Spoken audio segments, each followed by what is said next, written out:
Hello and welcome out to Chatter with Umatter. My name is Brandon Cross and I am here once again with another episode of our mental health podcast. And before we get started, I just want to give a quick shout out to the counseling center here on campus. It is located in the 4th floor of the Student Service Centers, room 430, and their hours are Monday through Friday, 8 a.m.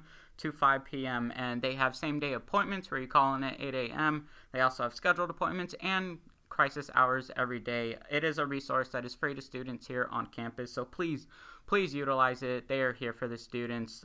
They want to be here as much as they can for us, so please go on and check it out. As well as go give us a like and follow on all of our social medias. Umatter at Chico. We are on Twitter, Facebook, Instagram, SoundCloud, obviously, YouTube, and which one? WordPress, yes. We have WordPress on our Umatter website with blogs and vlogs from all of our other interns. Because it's not just me. It's a whole bunch of us. One-man show. Exactly, yeah. So I'm really excited today. Our topic today is just going to be about resilience and kind of what we have experienced and some things that we feel about it. And I am joined here today by my co-host. I'm Michala. I am also an intern here at Umatter. I'm a third year at Chico State. And excited to be here. Yes, excited to have you on. So we could just jump right into it, resilience. Both of us have talked about kind of just a lot of things that we've gone through our lives that kind of have forced us to bounce back from it. What are some of your experiences? I would say starting off of when I was younger, as everybody does, yeah. with all of the stuff that comes up from when you were a kid. I think I had lots of experiences from one particular person that really messed up a lot of, I wouldn't say messed up, helped me grow once you look back at it. Mm-hmm. Somebody that was really in and out of my life that was super important to me, but was very, very manipulative, very controlling in a way that I didn't realize she was. So I've had grown resilience from that a lot, because I walked away from that with a lot of trust issues, a lot of just pent up just confusion of what did I do, what could I have done, mm-hmm. all that kind of stuff, all around the age of 12 to 15. Yeah. So it was a lot to process and a lot to handle at that young of an age. Yeah, how do you even try and process something like that at such a young age?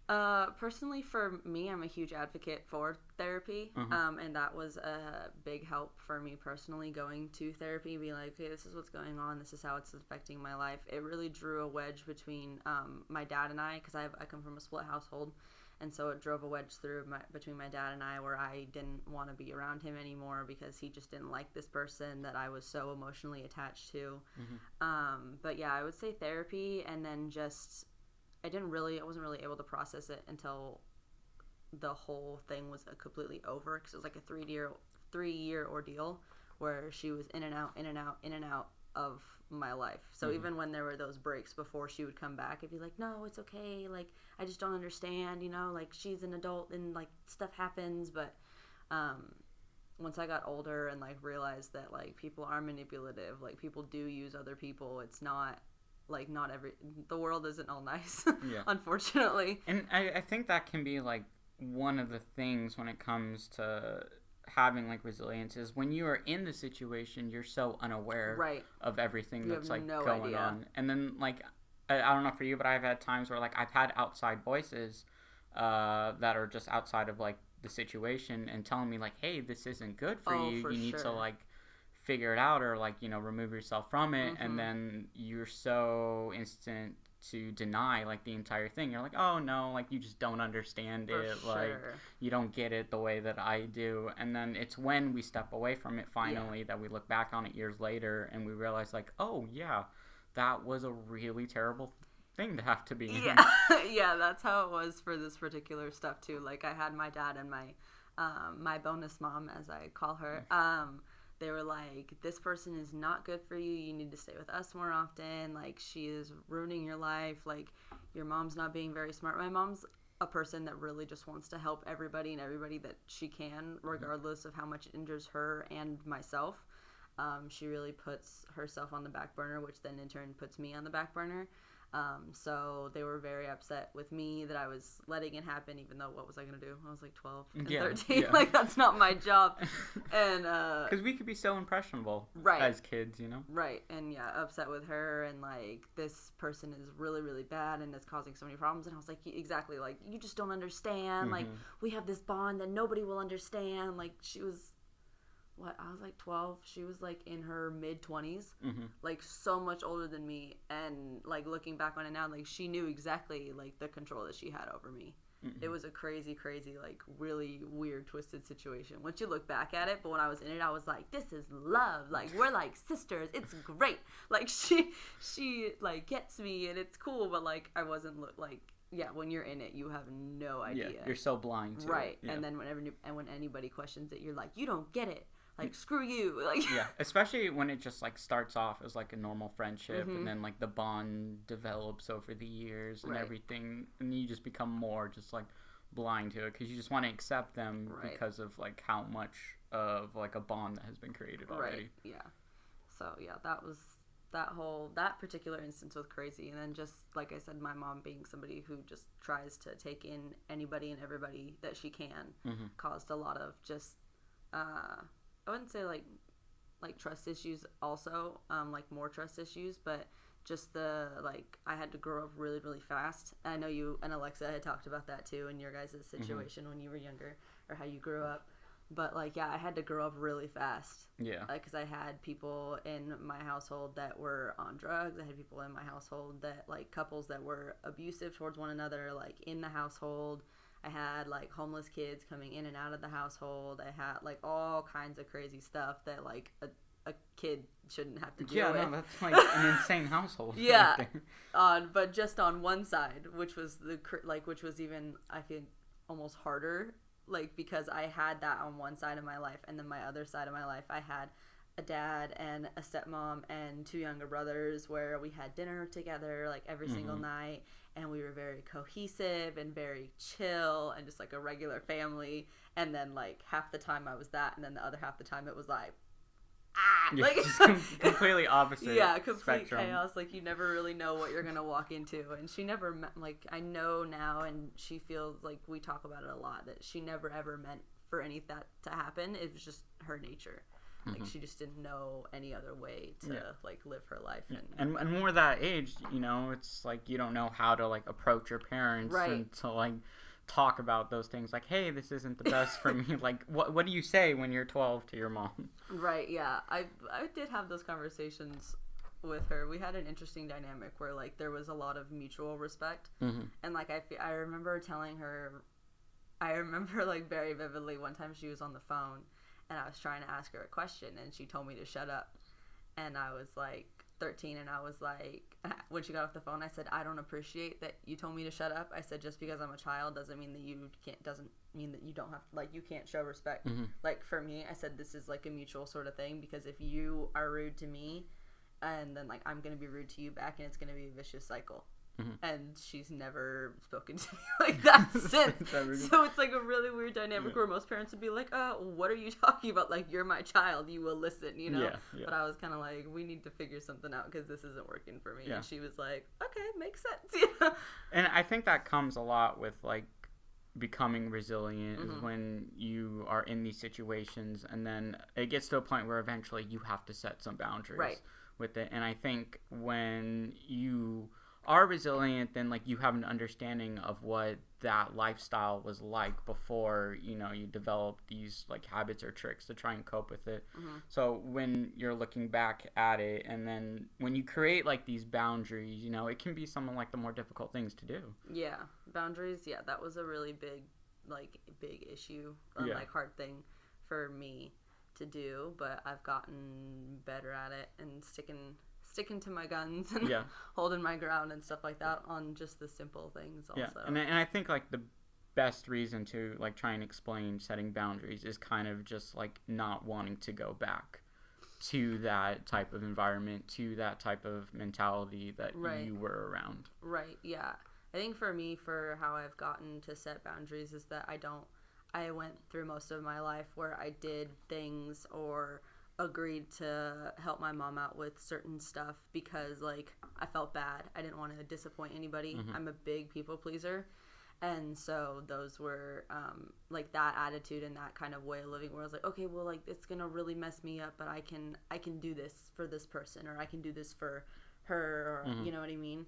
So I think, like, for me in my boundary setting, it's been, like, weird where my family doesn't really understand it because I'm like, oh, I'm going to do this on this day whenever I'm home. And they're like, well, we have this going on, like, at that same time. Like, can you do this? And I'm like, nope, I already said I'm going to do this. I'm not doing anything else. Like, it's not, and they're like, I don't understand why. And I'm like, it's this, like, it makes me feel better, you know? Yeah, and it's, like, not being able to, like, to be a pushover, too. Right. To, like, kind of hold your ground. Right. To be, like, this is what's happening, and, like, that is set in concrete. Right, and especially as I've gotten older, I'm like, I don't have to go and, like, do all these things. Like, I have my own mode of transportation. Yeah. You know, I have my own money supply. Like, I don't, like, I still rely on them because that's my family, but, like, they're not my, like, mode of getting from one place to another. So wherever they are, I have to be also. Yeah, the power of saying no. Right. Yeah, it goes a long way. For sure.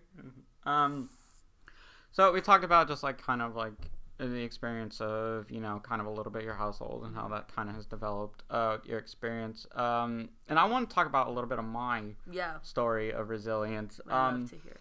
I know I have talked about, like, a lot of things in my life, but this one hasn't come up yet. When I was young, I was diagnosed with a very, very rare hip disorder. Really? It was called Perthes disease, and it took the doctors about a year to finally figure out what was wrong with me. The symptoms started in about second grade, however old you are in that grade. Young. Yeah. Little. Yeah, it's a disease that develops in young boys, and what happens is there's a loss of blood flow to the hip, causing the hip to completely deform its shape. And so your hip is supposed to kind of look like a baseball type thing, but mine deformed into more of a football looking shape. And so I had this really bad limp out of nowhere. The reason why I'm such a short person is because it affects, like, your growth rate at such a young age, and with this, I had to have 3 major hip operations in the span of about 2.5 years. Wow. In 3rd grade, 4th grade, and 5th grade. Because it was such a rare disease, the operations were so complex. It was for the first one, they had to screw a metal plate into my hip in order to stop my hip from deforming and changing its shape. Right. And then from that, I was, like, in a wheelchair. They completely casted both of my legs up because they just didn't want me moving any part of my lower body. Like, don't screw this up. Yeah, so they were like, just sit in the chair for months. And then the next surgery, the first one was February of 3rd grade, and then the second surgery was December of 4th grade. So same calendar year, but different school year. Right. And that one, it was simple. It was just removing the metal plate from my hip bone. I did never set off metal detectors, though. Interesting. When I had the metal plate. And yeah, I was always surprised about that, why that never happened. But then, so for my 3rd surgery, which happened about 10 months later, October of 5th grade. So what happened was, because my hip deformed its shape, it was sticking too far out of its actual position. So what they had to do is they had to go in and they had to scrape off part of my hip bone. And I know, like, I've talked about it a million times, but, like, this is my biggest story of resilience because I was big into sports. I played baseball, I played soccer, and, like, especially baseball. Like, it was my life. Yeah, I like, remember you talking about that. And so, like, you know, lived and breathed it, watched it, studied it, played video games, just anything baseball related. I was all for it. And then I had the doctors, when they finally started figuring out what was wrong and then, like, coming up with, like, the approach and the game plan, I had doctors tell me, chances are you will probably never be able to run again after all this is done. No way. And everything. Yeah, it is a very incredibly rare hip disorder that can do a lot of damage to your hip. And what was weird was me being at such a young age and then kind of laughing it off and being like, yeah, that's not going to happen. You don't know. Yeah, like, because I was just like, I was so stubborn about it, and I just had, like, every intent to return back to the baseball field without a question or doubt about it. And then so it took, like, about 2 years of, you know, operations, physical therapy, and just, like, and it is the worst thing to go through at such a young age. because I know I was never the best at physical therapy. Like, I just would rather just been on the field, like, as soon as I could. But sometimes you just have to, when you're on crutches, there's only so much you can do. Yeah. But, and, like, I had amazing physical therapists. My parents were there to support throughout the whole thing. And then to the point where, like, eventually, I went back into playing sports, back into baseball. And then looking back at it, too, when it came around to high school, I was in varsity cross country. I was in varsity track. And then, like, when I was in high school, I really looked back on that time of having those hip surgeries and being diagnosed with such a rare hip disorder, and then just seeing, like, how far I had come. The fact that I went from doctors telling me you might not probably ever able to run again to being varsity captain of cross country and track team. And it was always just like such a tale for me to say, because looking back on just how far I had come, and just like my refusal to sit down, my refusal to not get back onto that field. And it just like, and I think like that is where all my resilience comes from to this day. And then later on in life, when I dislocated my knee a couple times, and then like how quick I was able to come back, because it's just like this mentality, this Kobe mentality, to just kind of like persevere and just continue on if it is truly what you want. And it's just kind of like my little story about resilience. That's so crazy. Yeah. I feel like too, when you're younger, it's like easier to have resilience. You know what I mean? Because like you're still molding. Yeah. Like it's easier. Like it would probably be easier for like a young kid that like has like just a heart and a drive for like running or baseball. You're like, no, I will not sit down here. Yeah. And it's so much easier as a kid to like just blow off your doctor. You're like, and like, you don't know, I'm gonna go do it anyway. Yeah, like when your mom's not looking. Yeah, it's like you didn't go to med school for like half your life. You don't know what you're talking about. Even if you did, you don't know what that is. Yeah. You don't know what's going on. But I mean, like, cause it was also like so frustrating, because like it took like a year of different specialists, different doctors coming in, multiple X-rays, MRIs, just everything, just to try and figure out what was wrong. Yeah. Because like it just kind of came out of nowhere. All of a sudden, that's so crazy. I had like this really bad limp.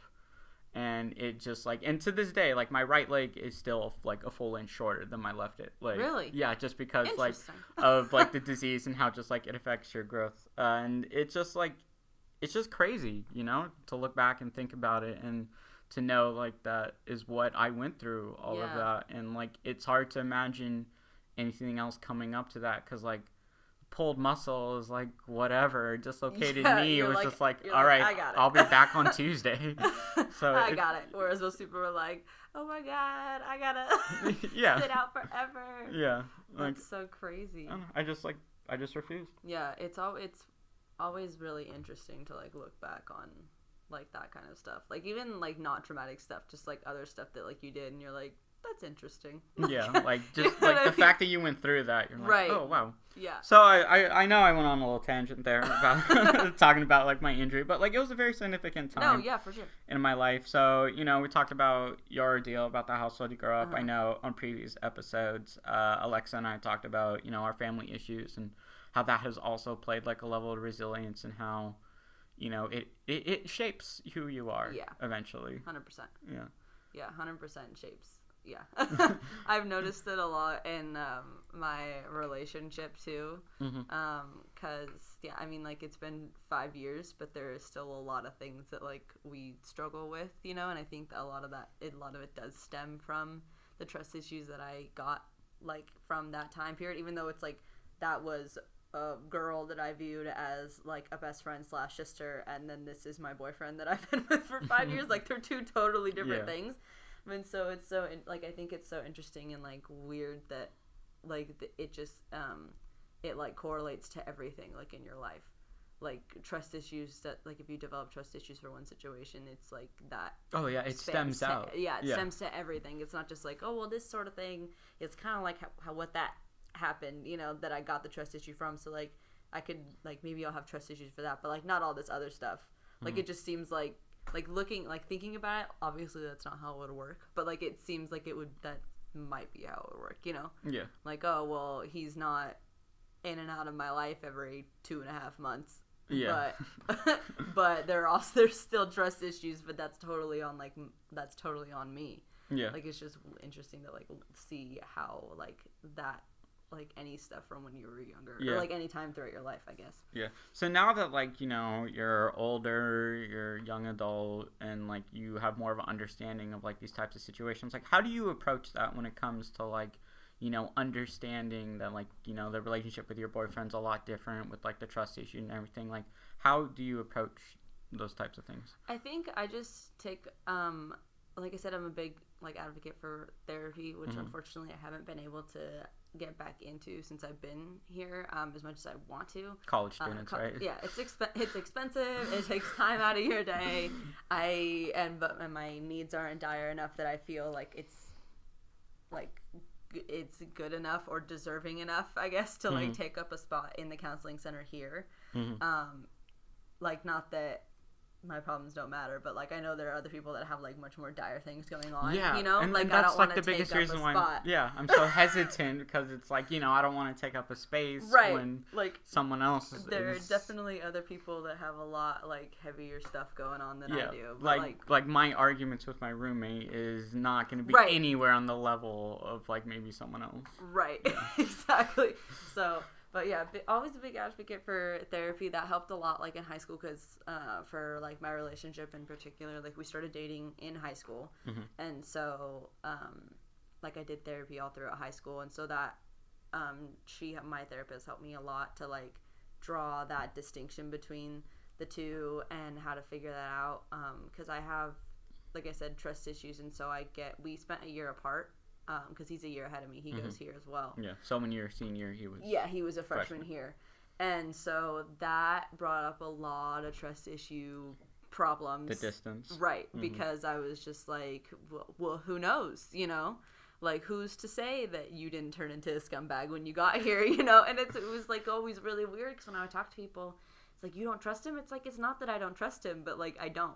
You know what I mean? Yeah. Like it was a weird sort of like weird sort of like. It's not feeling. so much you not trusting him; it's you not trusting life. Right. Yeah. Yeah, because it has done me wrong when it comes to trust. So I think just a lot of personally for me, I mean it works different for everybody obviously, but I think for me it was just a lot of like just self-talk, like just okay, like this is a completely different situation. You have this laid down foundation. There wasn't any of these other sort of red flags that there was in this prior situation. You know, I don't have anybody warning me or anything like that. I don't get these like gut reactions that I got with this previous situation. Like this is somebody that you can actually trust, that's committed at that point almost 2 years of his life to you, you know? So I think just for me personally, with like when it comes to trust issues and when it comes to stuff that stemmed from that prior relationship I had with that girl, it's just like a lot of self-talk, like just talking myself down from those sorts of things. Like, okay, like this isn't how it actually works. Like that was a very abnormal, abnormal situation that you will probably never find yourself in again. Like if you're lucky. But like it affects you for the rest of your life because like, you know, like sure. Alexa and I talked about, you know, like the households we grew up in, and then when we like talk with other people about the household we grew up in, we're just like, oh, ours was like not normal. We thought this was how every other household is like. Right, yeah, and that's for me that's why it was like so weird having like my chaotic household and then having like my dad's household that was when totally normal. And so I was like, so I know what it's supposed to be like, but that's not what I have half the time. So I was with you when I was listening to the podcast, and like Alexa was talking about like that the police showed up, and like she was like, oh, the cops showed up to my house, and her friends were like, what? I was like, that was me. I said I've been there. I said, yeah, the cops showed up to my house, and like, you know, all this stuff, like, and then people are like, what are you talking about? And I'm like, what do you mean? No, you just don't have the cops show up. The cops don't show up and like take your mom for a little bit, you know? Like, what? So, but yeah, no. True story. Fact. It did happen. They showed up and they took her for a little bit. They didn't really take her. They had her over the fence, but they just didn't tell me where she was. So when you talk about how, like, you know, when it came to a relationship with your boyfriend, how it took, like, you know, a lot of self-talk and everything, and it seems like it took years for you to get to the point where you're at now. Right, and even now I still, like, struggle with it, whereas he's, like, whenever I'm, like, not necessarily accusatory, but whenever I, like, talk to him about it and, like, express how I'm feeling, he's like, what are you talking about? Like, it's been 5 years. Like, what, Yeah. like, what do you want from me? Like, what else can I do? And I'm like, literally, it's nothing that, like, he's done wrong or anything like that. It's just so, like, instilled in me now. Yeah.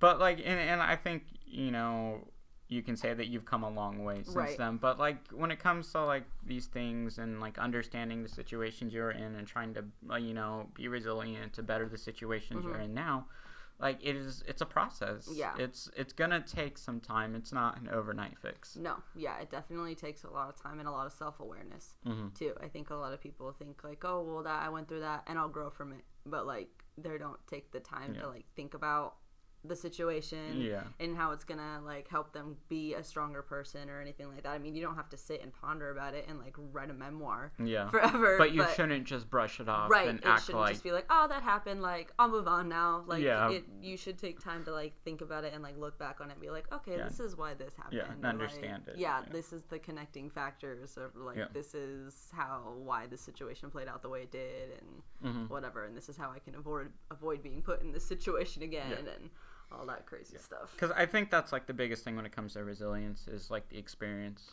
of, like, previous situations. Yeah, of course. Yeah, and then just learning from that. And then, for me personally, I took a lot of red flags from, like, all of those situations, and, like, whenever I see them, I'm like, nope. Like, whenever I see them in my life, I'm like, I'm not gonna, remove yourself. No, thank you. Yeah. Like, but, like, it takes a lot to, like, be able to, like, understand and recognize those situations. Yeah, it was weird for me at first, like, when it started coming up, I was like, this sort of feels familiar. I was like, but I don't know why it feels familiar. And then, like, I would look back on it, and I was like, oh, because something very similar to this happened to you when you were younger, and it messed you up. Like, so... But so just I think thinking about it is, like, really important. But like I said, don't ponder on it, because, like, sometimes they're really traumatic experiences. Like, I didn't like pondering on it because it was a very, very traumatic in the sense that, like, I think when people say traumatic, they think, like, oh, you got, like, beat up. You know what I mean? Like a very, very traumatic, like, drastic I know thing. in the PTSD episode, we talk about how, like, you know, the most common association is, like, military. Right. And rightfully so, but, like, it stems in a whole bunch of different for directions. Sure. And, I would even say that I have it, like, a teeny tiny bit, but only for, like, specific things. Yeah. But it's not something that I'm, like, outwardly out about, because, like, I don't have it in the stereotypical sense that people think about. But, like, if I see a black forerunner, or if I hear certain music, or if I see somebody that looks a certain way, or somebody that dresses a certain way, like, my body goes into full panic. Yeah, all the triggers. Yeah. It's all the triggers of that one particular person, or if I, like, smell a certain smell or anything like that. But it's, like, nothing, like, terrible happened to me. It was just a lot of unfortunate circumstances back to back to back. Yeah. No, and I can completely relate to, like, all of that completely. Because it's just, like, but I think, like, the situations, at least for me, you know, like, they've all helped develop and made me into the person I am today. Like, you know, me going through the hell of surgeries, you know, and then, you know, to this day, you know, it shows, like, like, you know, I went through that. Like, I can go through a lot. Right. You know, because this stuff over here it's what I was built upon. Right. Yeah, it really, builds who you are as a person, for sure. It makes your character. Yes.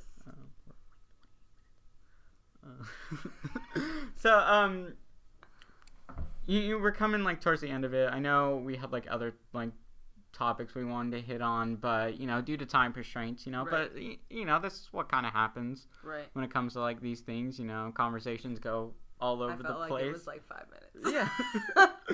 But, so, you know, just, like, resilience, and I know we wanted to talk about just, like, work environment resilience, because we both have kind of, like, gone through that experience, too.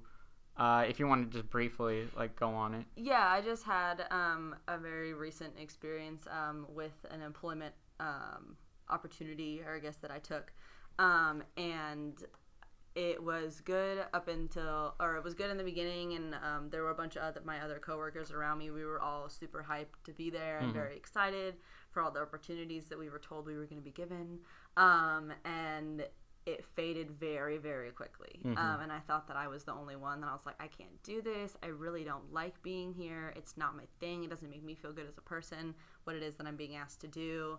and it's taking so much time out of my school. My grades were suffering. I went through really big, deep bouts of depression that I had never experienced before. And so I think, yeah, it was very recent. Actually, just like a couple of days ago was my last day when I was like, nope, I'm out. I can't do it anymore. Yeah. And so it took me a while to get to that point where I was like, no, this needs to end. Yeah. Like, because I felt so guilty about quitting early because I was supposed to be there for a certain amount of time, and I quit early, and I felt so bad. But then all of my other coworkers were like, no, like, this sucks, like, get out. And so, but like, how much pressure has been relieved off of you? So much pressure. Normally, I would be leaving from my class that I just had and rushing over there and changing really quickly into my uniform, and then doing my stuff, like doing the stuff that I hated doing, that like it wasn't me. I didn't like doing it at all, and like it's no fault of like the company at all. Like it's just it didn't fit for me. It wasn't for me, and it wasn't for frankly any of my other coworkers, which is unfortunate. But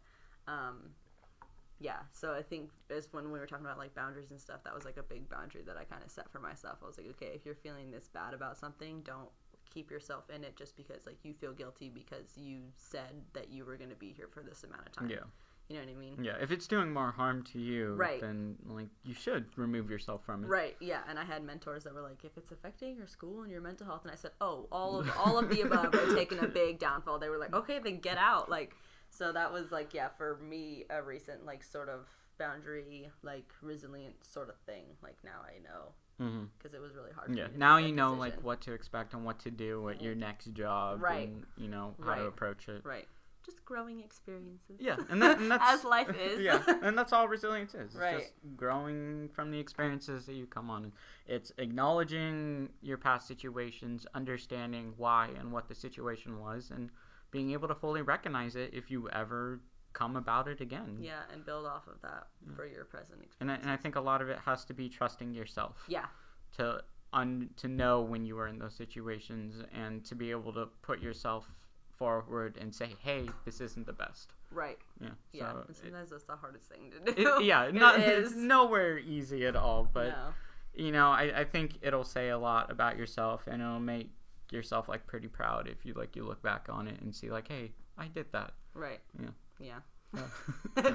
So for anyone who's been listening for this long, thank you so much. We're going a little past time today, but I guess we just had a lot to talk about. I feel like we can't go on for like another hour. Yeah. I feel like every time you and I talk, we talk forever. It never stops. So before we sign off, once again, this is Chatter with Umatter. This is our mental health podcast as you are listening to it. And once again, a shout out to the Counseling and Wellness Center here on campus, located in the 4th story of the Student Service Centers. Once again, their hours are Monday through Friday, 8 a.m. to 5 p.m. And they have scheduled appointments, same-day appointments, as well as crisis hours every single day. Be sure to give us a like and a follow on Twitter, Facebook, Instagram, YouTube, SoundCloud, and... I don't think you can like things on WordPress. But give the... but check it out. Yeah, check out the vlogs and blogs from our interns. Yes. We do a lot of polls on our Instagram and our Twitter about topics that maybe you want to see. So check it out, and maybe we'll get to one that you want to see. Michala, thank you so much. Thank you so much. Have a great rest of your day, everyone. Thank you for listening.